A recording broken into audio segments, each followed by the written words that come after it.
All right, so today I'm going to show you guys how to set up your own shrimp tank and how to breed your shrimp. I've got 2 bags of shrimp right here. I just went to the store and got them, picked them up.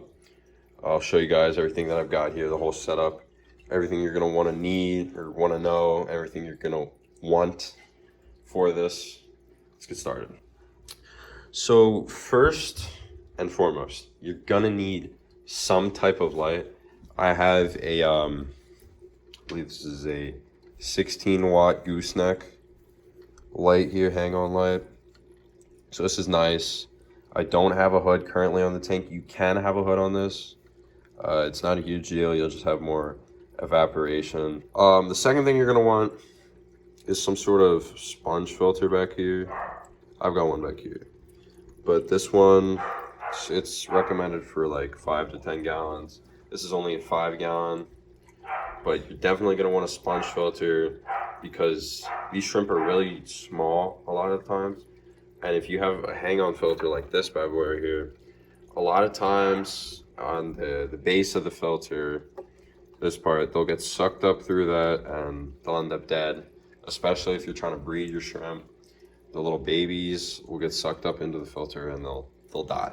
So definitely must have. And last but not least, you're 100% gonna want a heater. These guys are not a cold water species.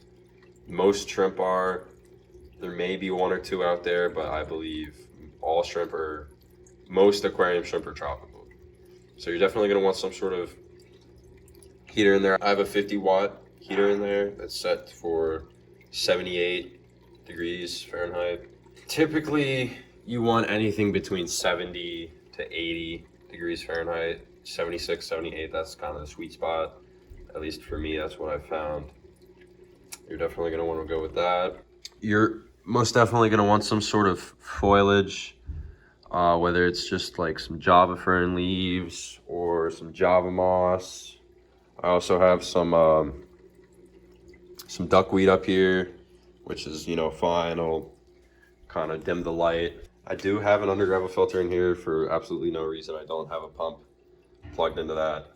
Just to mention, with a sponge filter, you are going to need some sort of pump. I do have a pump back here hooked up to this, so it's honestly, sponge filters are great. They clean real fast, make the water look crystal clear. With the tank size, I have a 5-gallon. You're going to want anything between a 5 to 10 gallon minimum. For these guys, obviously you can have anything bigger, just not with like massive fish. They're going to eat them up. I'm not going to have any fish in here with them, just the shrimp most likely. Obviously, your safer bet is a 10-gallon because the water quality won't change as quickly and you won't have to do as many water changes. But a 5-gallon will work perfectly fine as well. Also, I do have some spider wood here just to kind of add some hiding spots for these shrimp to breed. With the shrimp themselves, I have a couple blue velvet shrimp and a couple of mono shrimp. Typically, I wouldn't recommend keeping the same type of or 2 different types of shrimp in the same tank because a lot of times they have different requirements. But with this blue velvet shrimp, they're pretty flexible. They're pretty hardy shrimp, and Amana shrimp are pretty flexible as well. You can keep them with red cherries, blue velvets, most of those types of shrimp just fine because they have very similar requirements. I have this around I think 7.2 pH. You're gonna want anything between like 7 to 7.5 pH for these got bad boys right here. Definitely nothing over that. Do not have super low pH. If you have anything below like a 6.5, 6.3, it's gonna be way too acidic for these guys and they're gonna die. You can feed once a day to every other day, depends what your schedule is. They'll certainly survive if you feed them every other day. But they don't just feed on food you give them, they also eat a lot of the algae in the tank. They're great algae eaters. Other than that, They don't have too many requirements. You're not gonna want to like feed them flake food. They will eat it once it gets to the bottom, but you're better off feeding them like bottom dollar food, pellets. All right, so I did get them in the tank. I believe I got 2 Amanos and 5 blue velvets. They're hiding somewhere around here. I just saw one a minute ago. Look at this guy. So they are very blue, as you can see, very deep velvet blue. They're beautiful. A couple of those guys, they're gonna start eating all that algae. A bit of algae in this tank. Has been running for a while without anything in it, so I just decided it's time for some shrimp. See if I can't find any of these Amanos. They're kind of hard to spot since they don't really have color. All right, I found one of these Amanos. So this guy, he is an Amano.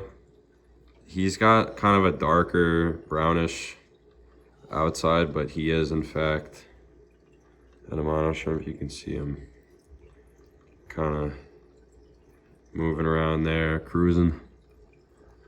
So they're kind of scattered through here. They're gonna start breeding. There's gonna start being more of them. It'll take some time, but other than that, that's how you set up a shrimp tank. That's everything you're gonna want to get. Some sort of plants, foliage, some sort of heater and filter and light, all that. But other than that, that is all. That'll be it. See you guys next time. And next video, got a little bit of a surprise, a little something special. All right, I'll see you guys next time.